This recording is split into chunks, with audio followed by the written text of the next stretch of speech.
What a beautiful day to begin with. Thank you so much for dropping by. And today I'm going to review a Netflix India recently released Indian Matchmaking. Why I'm reviewing it, I will tell you the secret about it because I personally witnessed it, and I will tell you at the end of the video. The series is all about two types of categories.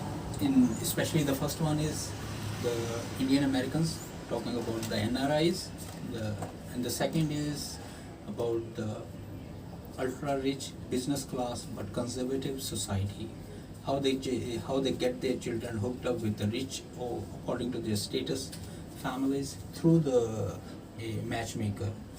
And the matchmaker is none other than Sima Taparia from Mumbai. She was last seen in a Suitable Girl, that is another event on another show, right? And so this typical matchmaking auntie is traveling all over the world. So literally she is on a honeymoon trip to find out different families and getting their children engaged and married. So she is trying her level best to give whatever their customers are demanding. According to, she has a huge menu, especially her conventional experience is at stake with unexceptional menu given to her by the families and the applicants, the, like, how we call this, that eligible bachelor or eligible singles. Now you can see in this one, Sima Taparia is puzzled with all that same old school paperwork to find out that the date of birth, what are the demands of the, and all this like astrology and everything that she has on her paperwork. She is not using laptops or computers to have the same order of the applicants so that she can match easily. The second thing, okay, let's character I have talked about. Now let's move to the this is the narrator. Now we talk about the character. So Sima Taparia is shown meeting three different people. The first one is Aparna, the second one is Pradhyuman, and the third is Nadia. The two people are from, the Aparna is from America, Pradhyuman is from India, and Nadia is also from America. But two are Indian and one is Guyanese Indian. So you can see that how her behavior and the other's behavior is changed. There is a huge change in them because Aparna, she was brought up by a mother who recently, when she came to US, she has huge challenges. So she wanted to make their children like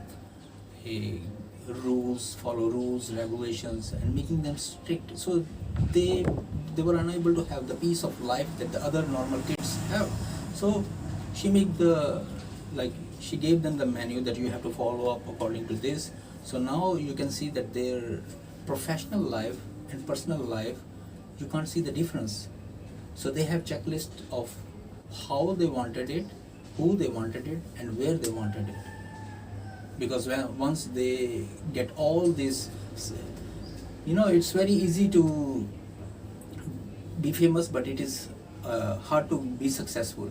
In their career, they can be successful, but not on the marriage side, because they can't demand whatever they really from other person to be the same. Changes are always different. Sima, the matchmaking auntie Sima Taparia visit Aparna, her mother, and her sister. So they are talking about each other. They are talking about how she wanted what is her ideal partner. Okay, so let's start. They visit Aparna and meets her mother, her sister, get to know her, what is her role model, and who she wanted to be in her life. So the things that she has shown to the matchmaking auntie, she said that it's very unconventional because it's totally like she wanted a buffet of her own choice and it can't be. So she has to be flexible with the differences. And then she meets Aparna is a lawyer. That's why maybe she is more judgmental and her behavior is same in her personal space. And you can see that Sima was observing her very well, and she was showing her the picture of the dog and all this. So Sima is somehow she is always like reluctant to tell her customers that they need to be very flexible. The second is Pradhyuman. Pradhyuman is from a rich family because his family is into jewelry business. So he is very specific about details. So the parents have already like they wanted him to get married, but he is totally different. He is talking more about wavelength and temperature. He is more onto the physical side of physics. So he just wanted a perfect and detailed partner. And moreover, when you are living in a joint family, so you wanted many things. It's not about the person himself. Even the decision making is not about the person. It's more about how the family wanted it. At the last time also, the parents are the ones who are making a decision, because when they know that we are from rich, and especially I feel also when there is a competition in the same status of families, they always wanted to make their wedding more handsome or fat, and another competition is always huge. So they don't wanted that one particular event of their son or child to be not remembered by others. So they wanted it totally exceptionally magnificent. So here we see that Pradhyuman is serving her. So here you see Pradhyuman serving Sima Taparia and showing her about her closet and all this. So you can see that they have a huge big collection of shoes and all this. And the one thing I have felt here, he cannot find a partner from his own circle, whereas we can see there were some friends who were talking about him. So let's talk about the third character. Nadia is Guyanese because her forefathers were Indians. So here you see that she is serving in she's an event organizer. She is in hospitality management, or maybe serving in a service sector. That's why she's a little bit humble. That's why I like her attitude, because she's, no matter, her list is normal, not like other Aparna and Pradhyuman. They have a high expectations according to their parents especially, and how they are brought up. But Nadia, her mother was very flexible, and she's a very jolly and happy person, and you can see she wears a big smile, meets with very humble attitude. That was the very good thing that I have seen in that girl. That's why you should watch it, because and when Sima meets Nadia and her mother, they are very humble, down to earth, and they have shown their insecurity as well. That she said that I'm like not considered as Indian, so definitely because I'm Guyanese, so definitely there will be some hesitance from other families to get married with her. So she is not specific about her criteria, whereas Aparna and Pradhyuman, they are more specific about who they really wanted to meet.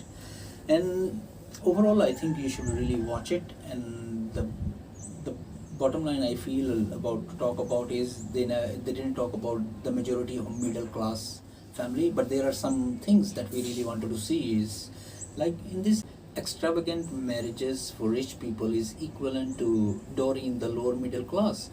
In this series, majority of the people, they don't talk about middle class society, because they always talk about dowry and astrology and joint family, living alone, working spouse, both spouses are working or not.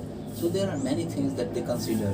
But here I felt like they were eradicated, or maybe they don't want to count all these issues. But in our other societies, in majority of our society, they consider all these things: dowry and working parents, joint family. So these issues were not seen, but you should really watch it.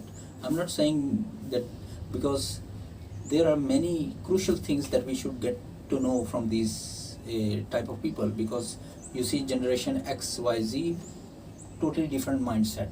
So another thing is about the lower family class. They never talk about also about them. That's why I think that calling them Indian matchmaking is generalizing many things.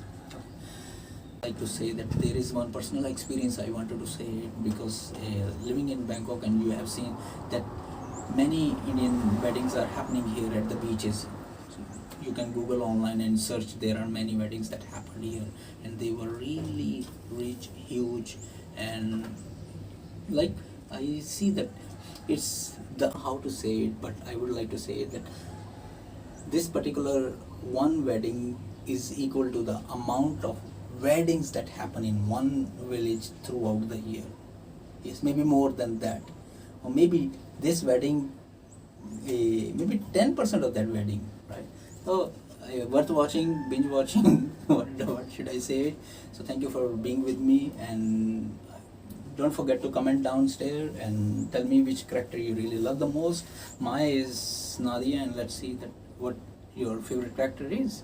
And if you have some other suggestions, kindly drop me message in a comment box. Thank you for being with me, and subscribe, like, and press the bell icon for more notifications. Thank you so much.